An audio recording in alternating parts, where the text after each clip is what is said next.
Hey everybody, how's it going? Thanks for joining me this afternoon. I am Auron MacIntyre. Sorry about the no camera today, but I'm a little under the weather. Wanted to make sure that I could cough and slam my mute button without you guys having to watch me hack up all over the place. But this was such a day packed full of news, such an amazing amount of things happened in just the last day or two that I couldn't really skip this one because it's super important. So bear with me here. I'm a little sick, but I think we can probably make it through this one together. So obviously, a lot of huge news has come out. The number one thing that most people are currently focused on is the Jeffrey Epstein scandal. We have heard over and over again from people in the Trump administration, Pam Bondi and Kash Patel, that there are documents, that they have evidence, that we are going to know what happened, that the secrets will finally be revealed. We have heard this repeatedly, and yet today we learned that the Department of Justice is saying with the FBI that ultimately they have found no lists. There is never any evidence of blackmail by Jeffrey Epstein, and of course that Jeffrey Epstein was not murdered; that he did legitimately commit suicide. Three things that a lot of people are extremely doubtful of. I am one of these people, and by the way, so are Pam Bondi and Kash Patel. We'll be running down a number of videos of these guys before they were in the administration and once they were in the administration, saying very specifically that they have this evidence, that they will be letting the truth come out. It's just kind of amazing that we're seeing this. We'll dive deeper into all of that. We're also going to talk about amnesty. Donald Trump says a lot of things. One of the things, he said over and over again, I'm going to staple diploma or, green cards to diplomas, that kind of thing. Donald Trump, I think the old saying is take him seriously, but not literally. And I think generally that's good advice with Donald Trump. However, one of the things that Donald Trump has said repeatedly is that he now in the last, few weeks and maybe even months, is that he has been talking to farmers and different people running hotels, hospitality, these kind of things, and that the foreign workers they have are just critical. They're good people. They're working so hard, and so we have to find some way to bring them back in. We have to find some way to basically give them amnesty because they happen to be in these different areas. Now, again, Donald Trump just talks quite a bit.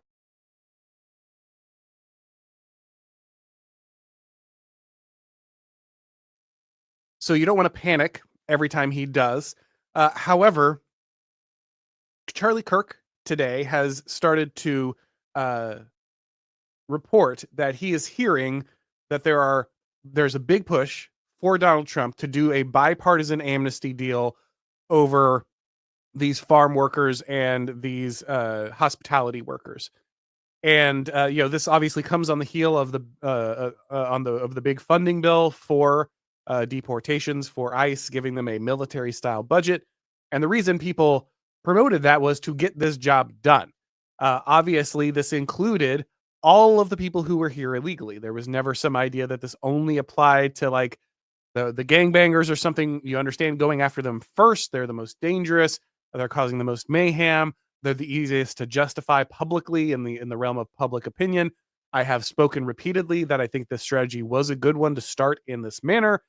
But the fear is always that it would stop there, that there would be some justification as to why we wouldn't end up getting rid of the people who were not supposed to be here. We would come up with some excuse as to why we couldn't actually carry out the full deportations. And the fact, again, this would be less concerning if Trump had not mentioned this multiple times. Now, one of the good news things about Charlie Kirk is he's well plugged in to the Trump White House. He's obviously got a lot of influence. He's a big name, no matter how you feel about him. He has a lot of sway, and I think he's been doing some really good work on several issues. Again, it's not been perfect, but he's come a long way in the last little bit. And it's very clear that one of the reasons Charlie Kirk is reporting this is he is worried that Trump is actually being wooed. If he didn't, it's obvious that these people would be talking to Trump. They of course are going to push for these things. That's not news that they would be lobbying Trump for this stuff. But it would be news if Charlie Kirk is talking about it because he's perfectly aware of the dynamic And I don't think he'd be bringing it up if he didn't think that there was some kind of serious threat to there being, people listening. Now, the good news is, Trump is very responsive to public opinion. We'll dive deeper into that in a second when we get to it. But obviously, we need to address the possible amnesty issue. And then finally, I want to talk a little bit about Elon's America Party. I know I did an episode on it recently with the Prudentialist, but he has continued to push this. He'll probably get bored with it soon. He'll probably get bored and walk away. But there are a number of arguments being made in support of Elon Musk's party, and obviously, given the Trump administration's pretty rough weekend, obviously they're a little more compelling than they have been previously. But I still think that there are major holes in them, and so we will go ahead and discuss that at length as well. But let's begin with obviously the Jeffrey Epstein story.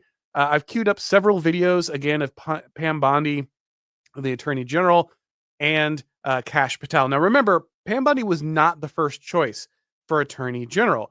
Matt Gaetz was the first choice for Attorney General. Now, I know a lot of people find Matt Gaetz personally off-putting, but one of the reasons that so many of these people were selected for what they were supposed to do is they were going to be very adversarial to the organizations they were running.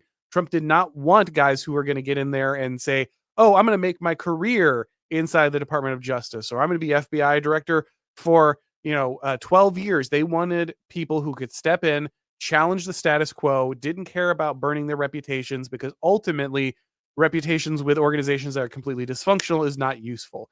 And Matt Gaetz was someone who was considered to be, while he had many other possible personal issues, was somebody who did not owe the deep state anything because they hated him, right? That ultimately he was too brash, he was too uncontrollable, he was on the wrong side of a lot of issues that make you popular in Washington, D.C. This is one of the reasons that he was targeted the way he was. But ultimately, he got driven away from that position, and Pam Bondi stepped in. Now, I've been aware of Pam Bondi for a long time. I was actually working for a congressman in Tampa back when she was an attorney. I believe she was the either the city's attorney or a district attorney around there somewhere. She would show up to the meetings that I would also attend and I would speak at when I was working that job. So, I mean, I don't know her personally. I haven't sat down to dinner with her anywhere, but I'm relatively familiar with her. And, it's pretty concerning the way that she has ultimately handled this. Again, when we see what she has said previously, you will understand why people are questioning the validity of this. It would be one thing if all of these guys had said, well, we're not sure what's going on. We don't know if there's an issue, but if we get into office, we're going to just put everything on the table so everyone can see it, right? That would have been one thing. But what instead we've heard from these people over and over again is no, like there is a real problem. Jeffrey Epstein was trafficking people. We have the evidence. They've both said this over and over again. And as soon as we get into office, we're going to blow the lid off of this. So when you build your entire identity in running these organizations as like truth tellers and transparent, and you're going to get in there and clean out house, especially when the trust in government and rule of law is so low, obviously you need to get in there. And if you're going to maintain the same system, you've got to have radical reform. And that's what all of these people promised. And now that they're in, we're seeing actually maybe we're not getting any of that. Now, there could be the off chance that Jeffrey Epstein just happened to not actually have any evidence against him. I mean, to be fair, there was a reason that they delayed this prosecution as long as they did, or I should say the unveiling as long as they did, because ultimately a number of people were probably trying to destroy evidence. But it seems very unlikely that they got to all of it, especially after we were promised specifically by many of the actors in the Trump administration that this evidence was still in their possession. So let's go to the tape. So, I'm not just making any of this up. Here is Pam Bondi. Review, that's been a directive by President Trump. I'm reviewing that. I'm reviewing JFK files, MLK files. That's all in the process of being reviewed because that was done at the directive of the president from all of these agencies. So have you seen anything that you said, oh my gosh? Not yet. All right. So in this clip, she says she has the Epstein client list on her desk, right? Like that, like I have this, it's there to review. Now, that's a weird thing to say if you don't have it, right? Like, that's a very strange thing to say if you don't have it, or if you just haven't looked at it at all. Now, to be fair, at the end of this clip, she says, no, I haven't seen anything that like blew my mind yet. Okay. But still, you don't say you have a client list that you later say doesn't exist. Either you had it or you didn't. And there's no way it was just sitting on your desk, but you just hadn't got around to it. Like, I understand you're busy. You are the Attorney General of the United States, very busy position. But I'm sorry. Like, if I was if I was appointed the AG tomorrow and I walked in the office, the first thing I do would sprint to the desk and throw open the Epstein file and figure out what the heck is going on, right? Like, no sane person is just going to not check that out if it's sitting on your desk. And yet we get this one saying, oh, well, we would have it. Now, I see some people in chat saying Trump is on the list. Now, we do know Trump is on the phone book list, right? For sure.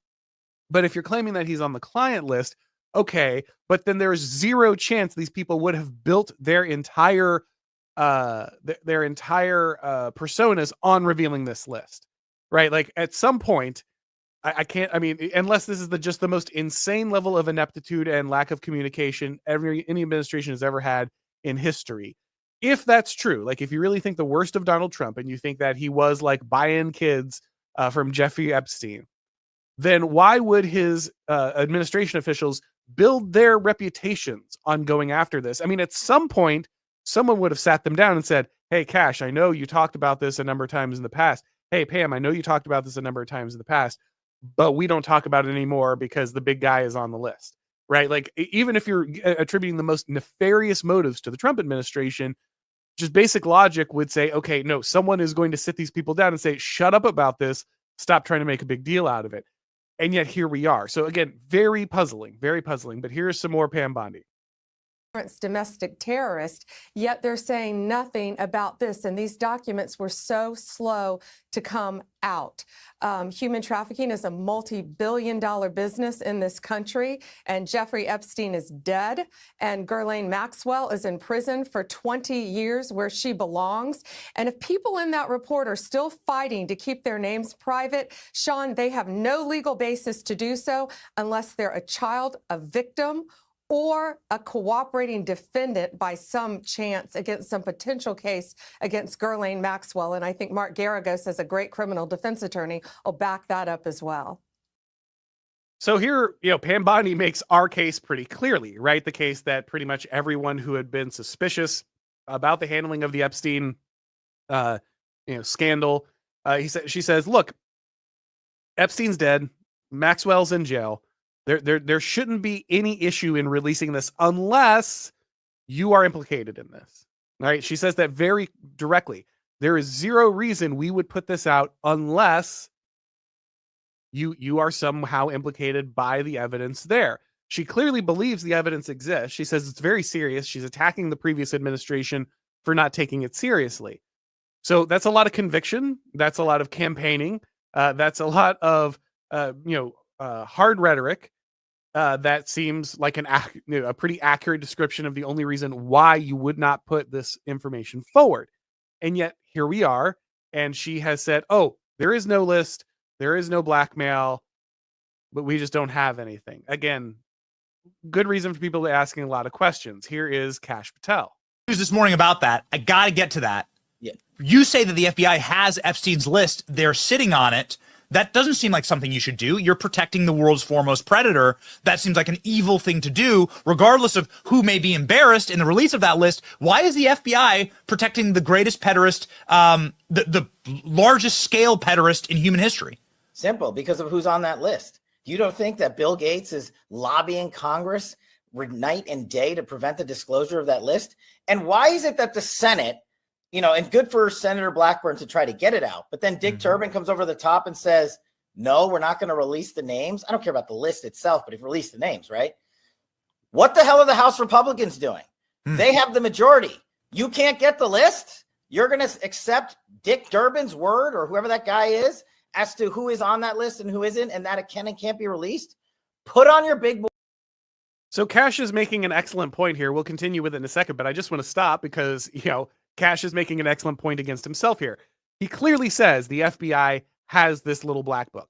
We know that they have it, right? That's why one of the reasons Kash is going into the FBI is to clean it up, to get rid of this corruption, to deal with this. And he says, why wouldn't the Republicans, if they have the ability to bring this to the floor, why would they not do it? Why are they so corrupt? How could you possibly not do this? The people deserve to know, which is a really good point. So, Cash, why aren't you doing this? The people deserve to know. And I'm sorry, the like, well, we found out there's just nothing there. That just doesn't fly. I'm sorry. I want to say I'm not deeply invested in the Jeffrey Epstein scandal. A lot of people are. There are a lot of people who draw a lot of really interesting connections, and rightly so. Daryl Cooper did a great job. It's like a 5-hour podcast breaking down the entire Jeffrey Epstein saga with a lot of very believable connections there.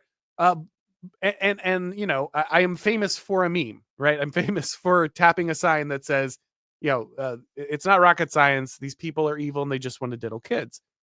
You know, the reason that this case means so much to people is that for many years they were told that you are crazy, just crazy. You're a crazy conspiracy theorist for believing that our government is run by corrupt people who use children as sexual currency. And that's just like now obviously true, right? We get all these Hollywood rings that blow up. You get the P. Diddy and that kind of stuff. We get the Jeffrey Epstein stuff. It's just super clear that, you know, maybe this isn't everything. Maybe this isn't like the one central council that controls the government through, you know, but there is some truth to the fact, obviously, that people are being blackmailed. It's just very clear. And Kash Patel obviously believes this and is demanding that the Congress compel, the House Republicans compel these files to be made public. And yet we get nothing. Why are we not getting the names, says Kash. And yet today we get, there are no names. There never were any names.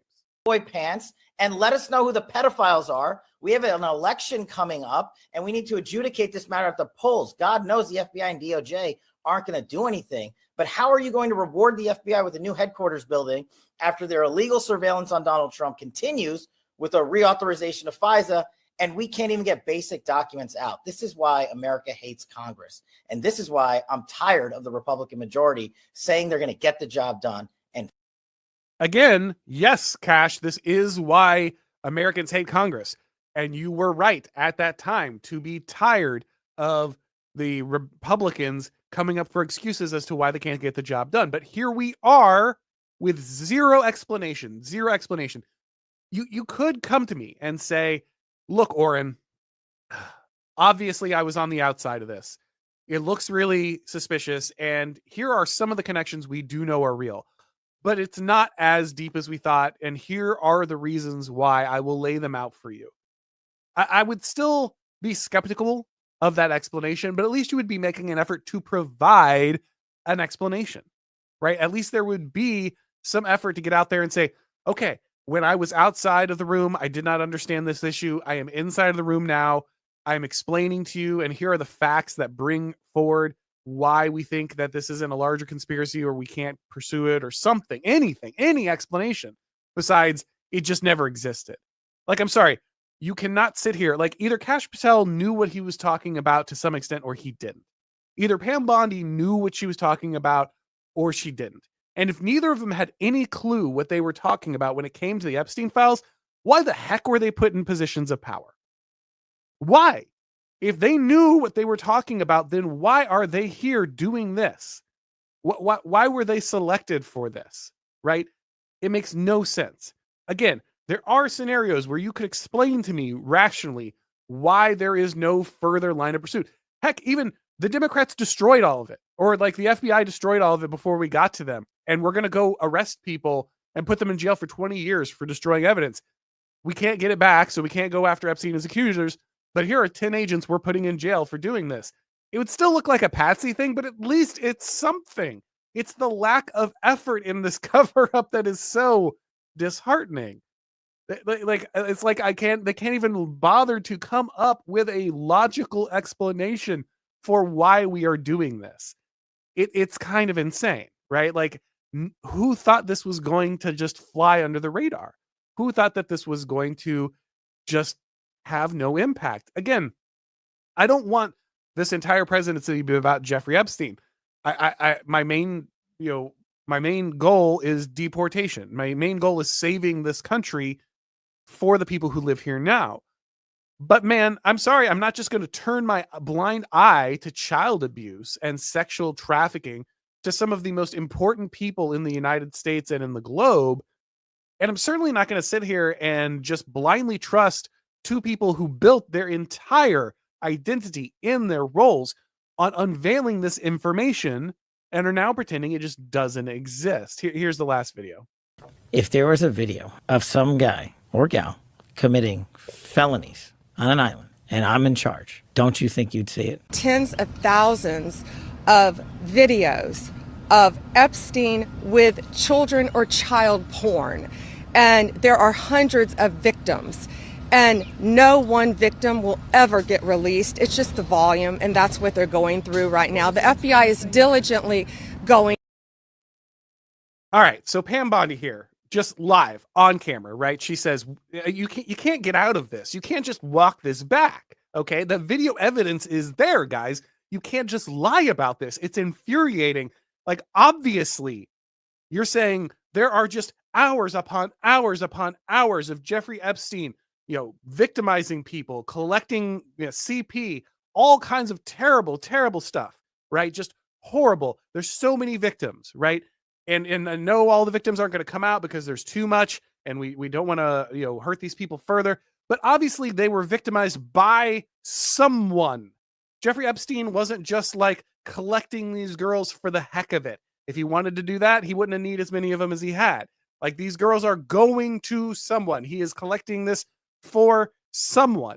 And Pam Bondi obviously believes that and says, we have everything. We have everything, right? We have all of this. So Pam Bondi, I'm sorry, there's just no way around this. Pam Bondi is either lying now or she was lying then. But she has to be a liar. I'm sorry. Like, I don't like friendly fire. I don't like going after people who are ostensibly on my side. I want the Trump administration to succeed at the goals it has set out and to better America. But when you are sitting here having said directly, I've got the list on my desk. We've got the files. We've got the computer files. We've got the documents. We've got it all. We've got Epstein abusing people. We've got the victims. We've got it all on tape. And then you tell me, oh, it's just all gone. No, it's not. No, it's not. Or it never existed, and it has to be one of the two. It has to be one of the two. So you were lying then, or you are lying now. But either way, you should not be in office. You should not be in power. You just shouldn't. And again, I would rather not be doing friendly fire here, but there is just no explanation for this that has any sense. If they wanted to make the argument, again, I am not irrational on this. I am not invested deeply in the conspiracy. If you could come to me and lay out, here is, the evidence was destroyed by these FBI agents, we're going after them. Or the evidence was overblown by these people, but here are the connections that really matter, and we are going to prosecute the limited number of people that we had. No, Epstein didn't have the degree of control that many people purported to him, but here are the things that we can prove, and we're going to take action. At least that would be a narrative. At least we would have put some effort into this. But we can tell side by side, over and over again, that Kash Patel and Pam Bondi said one thing and are now saying something completely opposite that cannot be reconciled without some kind of explanation. And we are just getting nothing. We're just getting absolutely nothing. And this is absolutely terrible. Now, again, I'm not the Epstein aficionado. If you want to get a deep dive into it, I again suggest Daryl Cooper's series on this. You can love or hate Daryl, but you owe it to yourself to get the information available there. And even if you don't know anything else about Epstein, like even if we can't prove every aspect of what Epstein is accused of, we do know for a fact that Jeffrey Epstein, who was often described as like this money manager. He like moved funds around for people. And even though like he didn't really have the requisite skill or the requisite qualification, he's this tax genius that is hiding all this. And then a lot of people point out that actually this guy like collects young girls and probably traffics them, and that he's probably attached to some kind of intelligence agency. Now, a lot of people speculate that that intelligence agency is Israel's the Mossad. And that's entirely possible. Of course, don't forget that the sexual blackmail is a classic intelligence play, right? The honeypot is a classic intelligence play across the board. Yes, the Mossad uses it, but so does everyone else. Mossad maybe more than some, but everyone uses it. But what it means for sure is that Epstein was probably involved at some level in both, yes, the money managing, but also this trafficking of women to powerful people. We also know for sure, this is not contested, that he was arrested in Florida. He was proven in court to have raped 2 teenagers and groomed additional teenagers, including one as young as 14. We're talking about a guy who was in Florida, picked up these girls, paid them to go and recruit other young teenage women. If there are reports that at one point they brought in a 23-year-old and he said, no, too old, right? So this is a guy who is most certainly looking specifically for women who are under a certain age and are going to, incriminate the people that he involves. And again, that's the point of these operations. These intelligence operations are designed specifically to cater to the sexual whims of people who are powerful. And if they are exposed, it will destroy their lives. And so you make sure that you offer them something that will destroy them ultimately. And so they absolutely have to do what you say, right? Now, Epstein, despite being busted for raping 2 minors and trafficking and grooming multiple other minors, he gets a year and a half, most of which is done and on home imprisonment, right? Like he's allowed to stay in a home. He doesn't have to go to prison, doesn't have to go to jail. So he's getting nothing, right? He's getting barely a slap on the wrist for this behavior. And the prosecutor in Florida is on record saying he was told to give this guy, thank you, house arrest. I don't know why I couldn't, again, under the weather, having a hard time with the cognitive faculties. But this guy is, this guy is given a slap on the wrist for some of the most heinous crimes that you can possibly commit. Nothing. He gets nothing. And he's told specifically, the prosecutor's told specifically, you need to give this guy this sweetheart deal because he is owned by intelligence, right? This is point blank told to him. Like he's an intelligence asset, and that's why you need to go ahead and give him this sweetheart deal. So this isn't like some weird speculation. This isn't like tinfoil, Alex Jones. Oh my gosh, though Alex Jones, often more correct than people would like to admit. But we're talking about a scenario where, this is not some crazy idea. We have the evidence. We know that there's, really clients, that there are really victims, that there's really intelligence involved. And clearly Kash Patel and Pam Bondi believed that before they didn't believe it. And at the very least, I think we're owed a very clear explanation as to why that opinion conveniently pivoted. Now, I'd also like to remind you that Pam Bondi did this big influencer event, right? One of the things that the administration was doing, which I appreciate, ultimately, is going around the mainstream media. And so they said, oh, okay, well, we're going to bring in a bunch of internet influencers, right-wing influencers, people like Liz Wheeler and Jack Posobiec and Mike Cernovich. We're going to bring them in and we're going to hand them the Epstein files. This is Epstein files release 1. We might need to release multiple, truncheons of this. We can't clear all of it at once, but we are going to give you new information. Big deal. Everyone's super hyped. They show up. Nothing. It's just a folder with all the information everyone already knew. No new information, nothing released, nothing, just binders with paper that we already knew existed and nothing else. And they received no explanation for this, no explanation as to what is going on. Again, if you do not have the evidence, why are you building your reputation on having it? People are going to know that you don't have it. It's going to become clear that you don't have it. So at some point, it would have made sense. Like how stupid did they think people were? Like, they thought that just your favorite, influencer was going to show up, get a binder, and then say, "Hey, it's everything we already knew." And you're like, "Oh, cool, great, glad you gave it to the people I like. Moving on."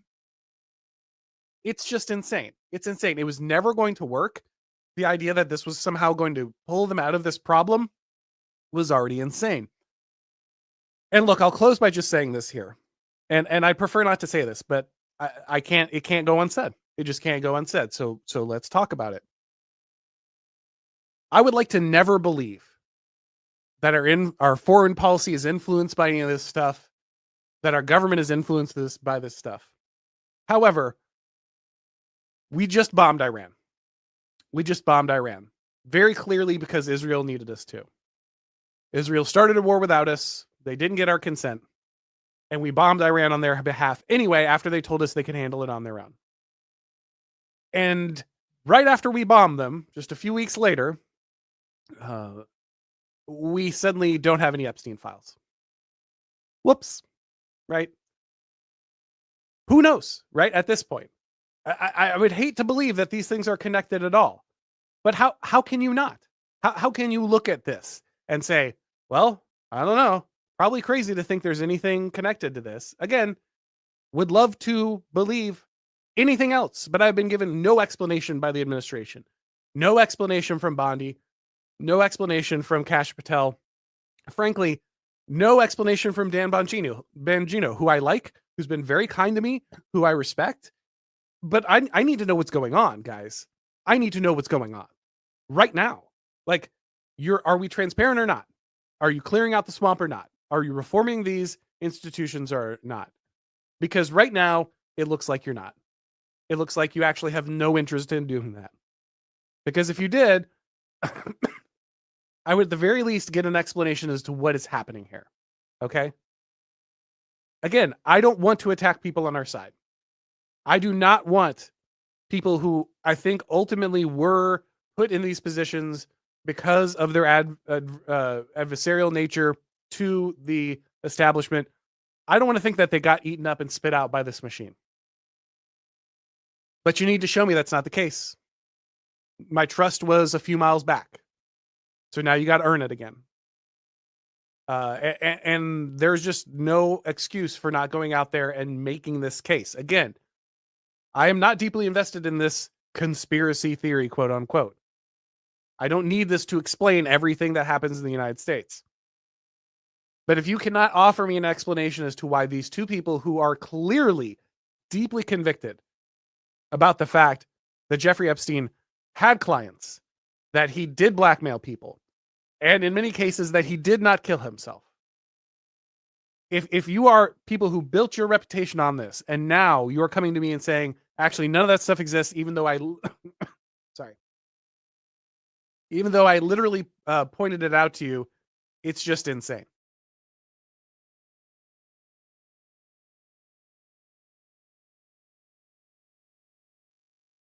Sorry, guys, the cold is catching up with me here. So I want to present this real quick from Connor Boyack. He's actually been on the show before. I interviewed him previously. He's one of the guys, I think he runs, I want to say the Veritas Institute, and he's the author of those Tuttle Twin books. But he made a good post on Twitter, and so I'm just going to show it really quick here. No, he said, he lays out the timeline here, right? He says, all right, we've got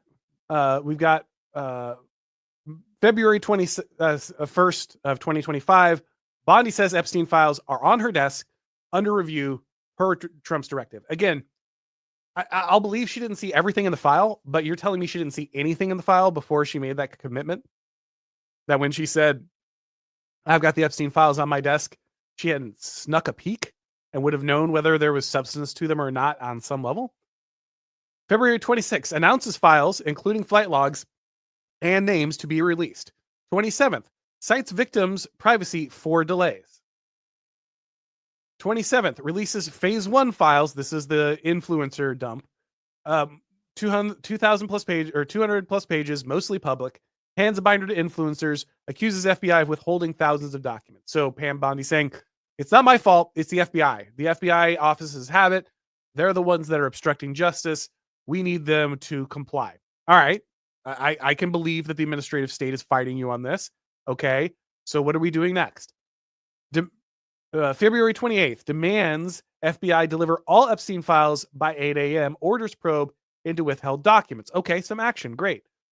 March 2nd, claims that the FBI misled her, says she now has thousands of pages under review. Official who withheld docs is fired. Okay, so the FBI is withholding this evidence. The people who withheld it get fired. Good. Accountability. That's what we're looking for, right? If these people are withholding documents, clearly documents say something. They're not just fighting the Trump administration because they're just pages that don't have any revelations on them. So if you're withholding these documents as an FBI agent because you're trying to cover something up, there's got to be a there, right?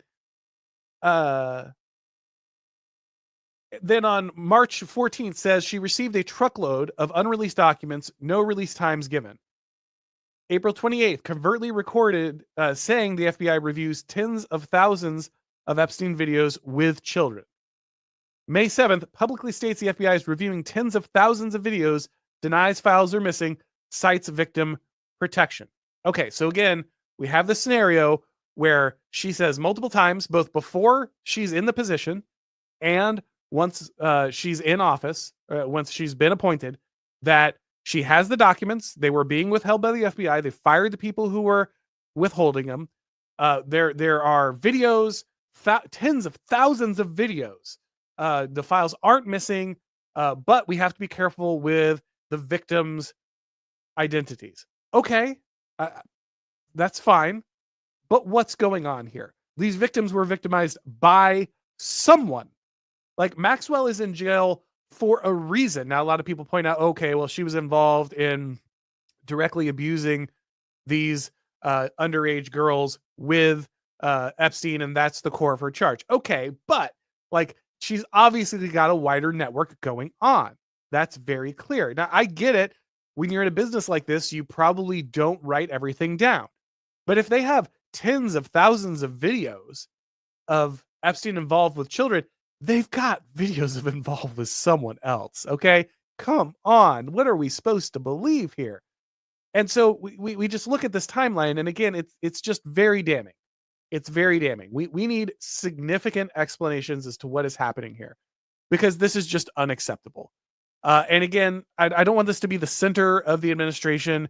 This is not how I value. I don't just value the administration because it was going after Epstein. There are more important issues ultimately that I hope they address. But this is a big one, guys. Like, this is a big one for your integrity. It might not be a big one for your overall policy goals, but this is critical for your base to believe you. This is critical for the people who supported you to believe you. And when we see stuff like this over and over again, it's very concerning. It's extremely concerning. And if you think there are conspiracy theories before, oh boy, let me tell you, it's only going to get worse.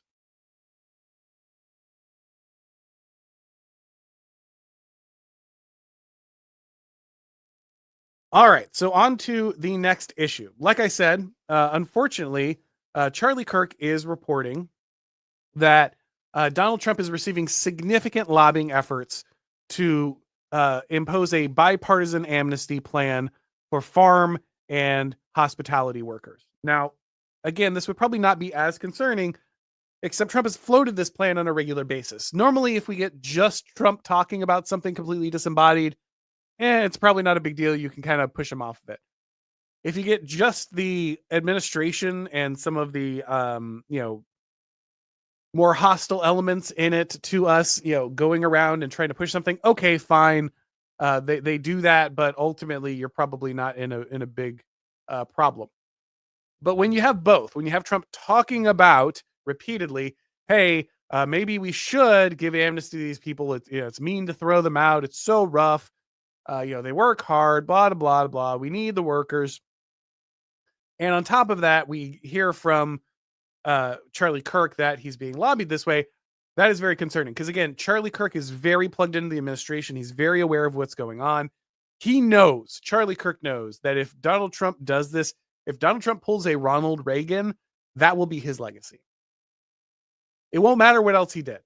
If Donald Trump Reagan amnesties a large chunk, and let's be clear, you're going to end up, this is going to turn into millions of people because it's not just going to be, the workers. It's going to be their families. It's going to be their families' families. You're going to chain migrate all these people. We always do. We always do. It's never just the number of people they say it is. It's always triple, quadruple, even more what they're talking about. And Charlie Kirk knows that if Donald Trump does this, if he actually bites this bullet, he will destroy MAGA. He'll blow it up. Because there are other issues people will fudge on, even when it comes to war. Even though most people don't want to go to war, they'll put up with the bombing of Iran or something because the deportations, taking back the country, removing illegals is the promise. It's the core promise. It's the one he got support for. It's the one people care about. Now, again, I don't think the Trump administration gets enough credit for reducing illegal entries to virtually zero. We have illegal entries that are lower than basically like any time we've recorded them in a long time. He's done a tremendous amount of work on that and should get more credit than he does for that. But that is not enough because the Biden administration brought in at least 10 million people, let's be honest, just during that term. And there were at least another, 20, maybe 30 million people already here. So if you are not encouraging, and I've said this many times, you're not going to mass deport every illegal immigrant, but you make it hostile for them to be here. You do that by having remittance taxes, by making it hard for them to get jobs, making it difficult for them to, get housing, those kind of things, because they shouldn't be here in the first place. You don't have to physically carry every immigrant out of the country, but you have to make it very inhospitable for 30 million illegal people to be in this country if you want to fix anything. If you want to catch up to what Joe Biden even did, you need to get at least 10 million people out of this country in 4 years. Again, willing to give these guys the benefit of the doubt, willing to see the ramp up, appreciate that they needed the budget, but you got it now. Are you really going to turn around and set up an amnesty? Now, again, Trump is just being lobbied here. So I'd like to say he's not interested in it at all, but he's obviously floated the idea several times. Trump does a lot of A/B testing. He does a lot of getting the public opinion, and he often adjusts.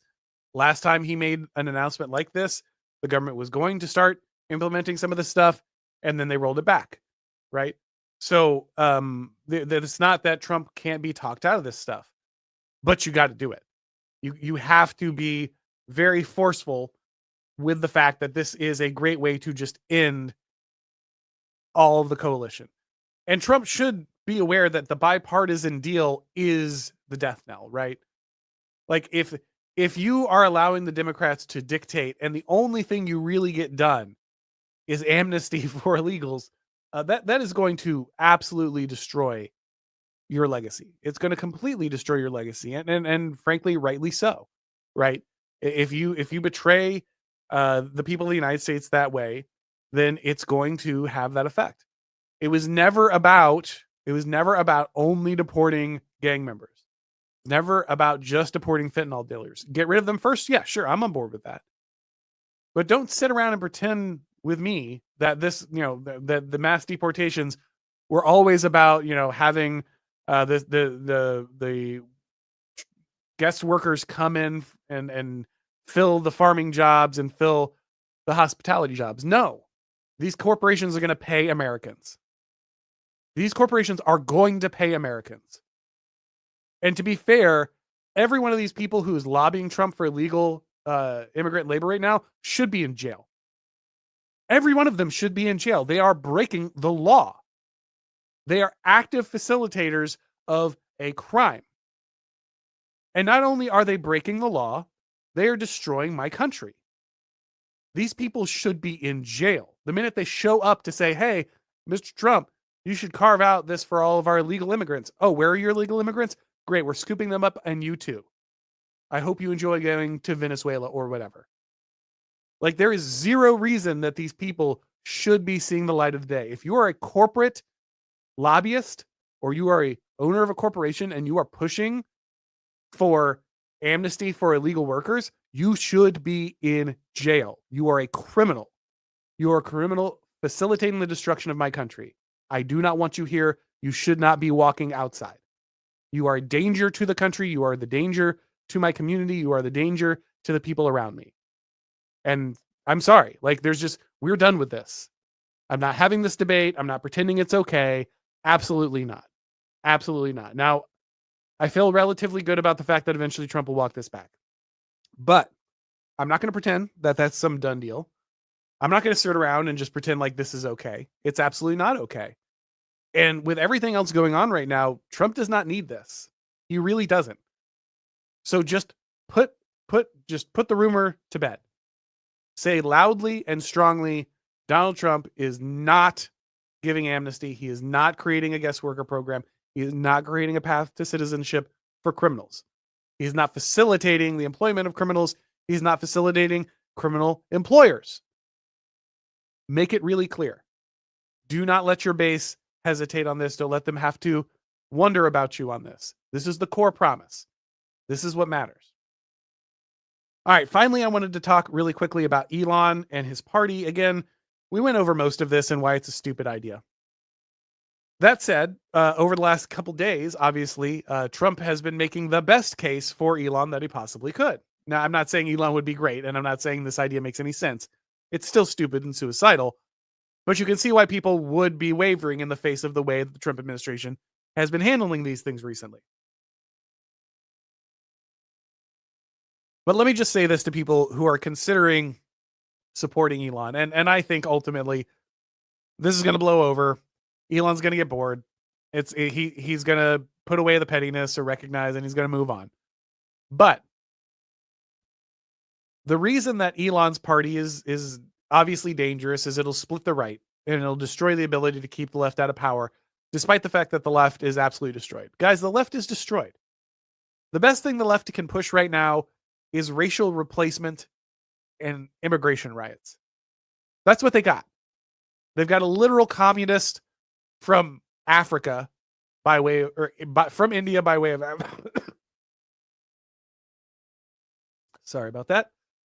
We've got a literal communist from India by way of Africa trying to run New York, trying to be the guy who runs New York. You've got LA immigration riots, race riots. The left was trying to start them across the whole country before the Israeli war kicked off. Like, the left is in shambles. They are absolutely destroyed. They should have no purchase. The left should just be completely irrelevant to the American political scene right now. And yet look at us. Like we're desperately trying to grasp defeat out of the jaws of victory. You just passed the border bill. The left has no talking points. Its best opposition to you is you keep deporting gangbangers who beat their wife. That's it. That's all they've got. They've got gay race communism. Literally, they've got a Muslim who loves trans people and wants to redistribute all the wealth in New York and take from everybody according to their ability and give to them according to their need. The left is a joke right now. It's a complete disaster. The right should be running roughshod over these people. We should be dominating. There should be a golden age. And here we are. Here we are. Amnesty. Third political parties. Completely blown investigations on critical criminal figures. And for what? For what? Why are we giving the left this space? Why are we giving them this opportunity? This is insane. And again, while Elon might look attractive for the moment because of how bad Trump has been on this recently. He obviously doesn't care about borders or the identity of the United States. Elon Musk is an immigrant, and he said this very clearly during his H-1B crash out, right? I'm an immigrant. All these people who built everything in my companies are immigrants, and so we should be able to have as many people come in as immigrants as we want because we build everything. He was not clever or coy about this, and he really wants infinite immigrants for labor.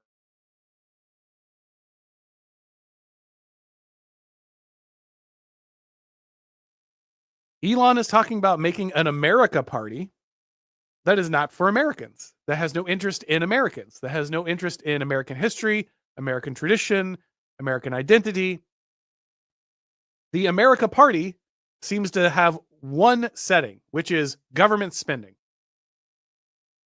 Guys, we already have a party that is completely obsessed with government spending. It's called the Libertarian Party.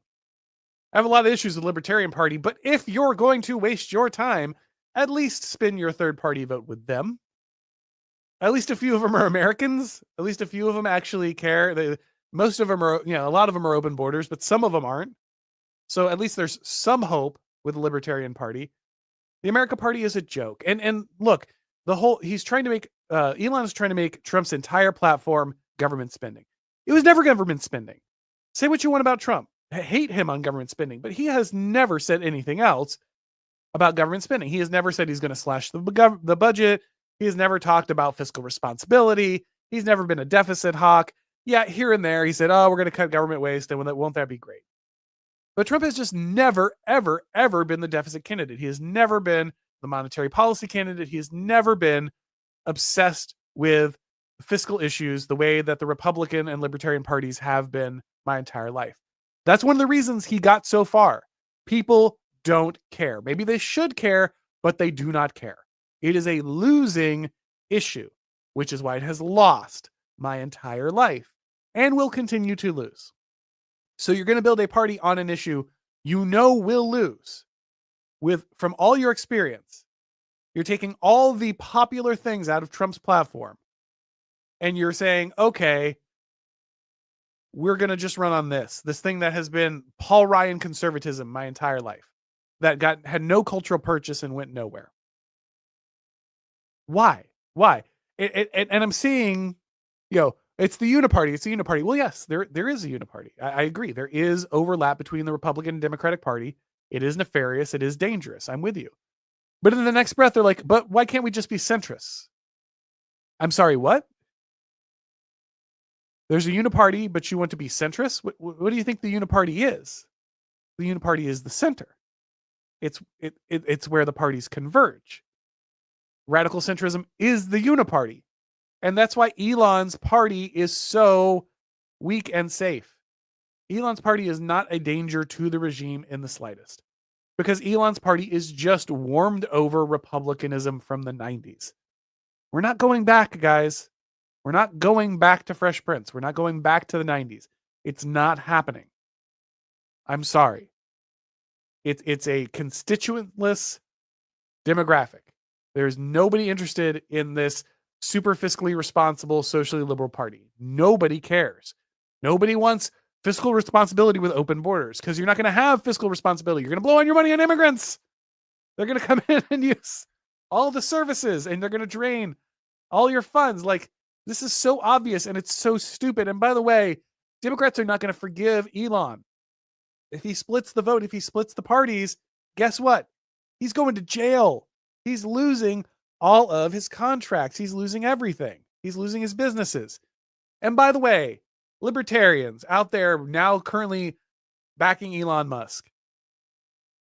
Seriously? You're going to rally to this guy who literally built his entire career on government spending? Where government contracts and subsidy carve-outs were critical parts of his fortune? I mean, come on. Now, look, I don't blame Elon. He's playing the game. But don't tell me about the principles of your party. Don't tell me how you're so much more principled than the Republican Party when you immediately jump ship for one of the biggest guys who receives government spending around. It's got like 38 billion or something dollars from the government at this point. Again, Elon's playing the game. I'm not here to say, oh, how could he? But I am saying, if you're a libertarian and you've been pointing to me and saying, oh, why can't you be principled on this issue? Maybe it's time to look in the mirror, guys. Like, if you immediately jump ship to support a guy who clearly does not share your principles, is clearly not a full-on libertarian in any sense of the term. If you're going to abandon your principles to support that guy, then let's just be honest, right? You're doing it because it's politically advantageous. And for once, I would respect that from the Libertarian Party. It'd be the most politically astute thing they've done in a long time. But just don't wag your finger at me and talk about principle. It's very clear who you are if that's what you're willing to do. So again, I totally understand why Elon's party looks more attractive after the last few days, but I do think it's a mistake. I think it's far more wise to stay inside and influence Trump at this point. I think that's your best bet. That doesn't mean that it's going to work. I'm not going to this with my eyes shut. I'm not just trusting the plan and not saying anything. But I am just tactically saying that this is the best option we have available to us. And so at this point, we do need to see radical changes from the Trump admin. What we've been seeing is unacceptable. Out of the DOJ and the FBI, on the issue of immigration, just obviously need to see very big changes. Because if you don't, then it doesn't matter how stupid Elon's party is. Eventually, he's going to pull people away from you.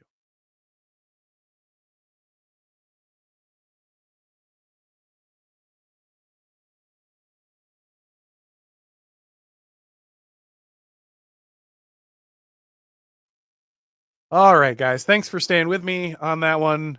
Took a while. Like I said, lots of news. Obviously, I'm rather under the weather, but didn't want to sit this one out. So glad we were able to make it through the hour. We've got a few people with super chats here, so let's go to those real quick.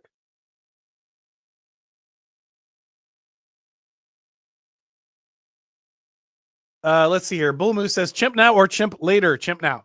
Chimp now. For those who don't know, I've been sharing the meme. It's Donald Trump sitting there as the Zen Buddha. Here, let me see if I can bring it up real quick. It's Donald Trump sitting there as the Zen Buddha, and it's trust the plan, always chimp. Here, let's see. I'll share that real quick so you can see it if you're not on Twitter. I don't want to assume everybody is addicted to Twitter. Let's see. Yeah, so this is more or less been my approach, right? Like, trust the plan, but also always be prepared to chimp. Because if you completely attack Trump and you completely isolate yourself, that's a mistake. Ultimately, Trump has done more for the right than pretty much any other politician during my lifetime. I'm not going to be one of those people who ignores that fact because I dislike something he said. This is what a number of pro-life absolutists have done, and it's been very foolish of them to constantly attack a guy who has got them their biggest victories ever. At the same time, I'm not just going to be entirely quiet, right? And so I think this is the right move. Philosophical Thirstworm says, imagine if Auron was in the FBI saying there is no evidence of a managerial state. That's how crazy this is after Cash podcast circuit. Yeah, that's exactly right, man. Like, I'm sorry, but if you're spending all of your time talking about how this is real and I know about this, and the minute I get into office, I'm going to fix this. And then the minute you walk in, you're like, nope, not real, never happened. No victims, no lists, no blackmail. I mean, come on, man. Come on. Thirstworm says, I don't see how the noticing ever calms down if they can't even throw this bone. Is there not a single scalp, no sacrificial lamb? Again, I am very confused as to why I did not get at least a explanation. The like, oh, well, there's just nothing there. No, entirely unacceptable. Again, I'm not against being persuaded that the thing was overblown. The conspiracy is not as far reaching as people believe, that there's only a few people to get wrapped up or something, but you're wrapping up no one, nothing, zero. It's insane. Sean Weiland says, silence is deafening. Absolutely. Absolutely deafening. And just some guy says, what line exactly does Trump need to cross before we are allowed to collectively agree that the Trump era has been a flop and we've been duped? Well, again, guys, let me say this. I am famously not a fan of democracy. I've written a book about how I don't think democracy works, especially at scale, and how we have to think around that issue. I'm not going to sit here and tell you that participating in, national democratic governance is like the best option all the time. That would be hypocritical, and I don't believe it. That said, I do think that burning all of your bridges just so you can feel the catharsis of attacking Trump is foolish. You need to be emotionally continent. You need to be able to control how you feel and how you express it. Yes, Trump has made mistakes. No, I will not pretend he hasn't. Yes, Trump is worthy of criticism. No, I will not stop criticizing when he does something wrong. But I'm also not going to pretend that Donald Trump and Kamala Harris are the same person.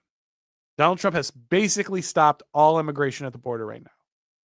The Biden administration was letting in 8 to 10 million people during 4 years. I'm sorry, but that alone means Donald Trump is a huge bulwark. Now, should I have to be happy with only that? Should that be enough? Absolutely not. Is it enough? Absolutely not. But am I gonna pretend that Trump has done nothing for me? Am I gonna be one of these pro-life people who's like, well, Donald Trump said something about how we might have to be somewhat thoughtful about our political strategy, so he's betrayed us on every level, even though he got Roe versus Wade overturned and defunded Planned Parenthood and has done way more for pro-life Christians than any person who's spouted their rhetoric for the last 30 years. Like, am I going to be that person? And the answer is no. So, as I've said many times, Trump is a pause button on the regime. He's not the complete reform. We were never going to get the entire thing fixed top down by Trump and his echelon. It just wasn't going to happen. I'm hoping they do more than they've done now. What they've done is better. It's a relief. It's a breathing room. It's a pause on the destruction of my country, in theory, as long as he doesn't do the amnesty. But Trump is not perfect, and he never was going to be. Trump was never going to save us. He's never going to do it all on his own. And so the answers are still local. The answers are still building power locally. The answers are still building networks. The answers are still acquiring power where you can find it and not relying entirely on the national government. If you're entirely bought into Trump as savior, then yeah, you're going to look stupid. But if you're also one of these idiots running around and being like, every time Trump says something I don't like or even does something I don't like, I'm a child who can't stop but pooping my pants, and so I'm just going to run out and scream and completely remove all influence or possible difference I could make. It just looks foolish to me. I think it's unwise. Posmo says an Italian, a low-caste Indian, and a blonde woman from Fox walk into the DOJ. And then we have Machiavelli sucks. Says any caste Indian. I'm not exactly sure. Just saying that it doesn't matter what the caste of Indian might be. I'm not exactly sure what you're saying there. But thank you for your super chat. All right, guys, I'm going to wrap this up. Obviously, under the weather. So trying to get out of here and save what's left of my voice. But thank you, everybody, for watching. If it's your first time on the channel, make sure you subscribe, click the bell notifications, all that stuff so you know when we go live. And if you'd like to get these broadcasts as podcasts, remember, you can subscribe to the Auron MacIntyre Show on your favorite podcast platform. Thank you, everybody, for watching. And as always, I'll talk to you next time.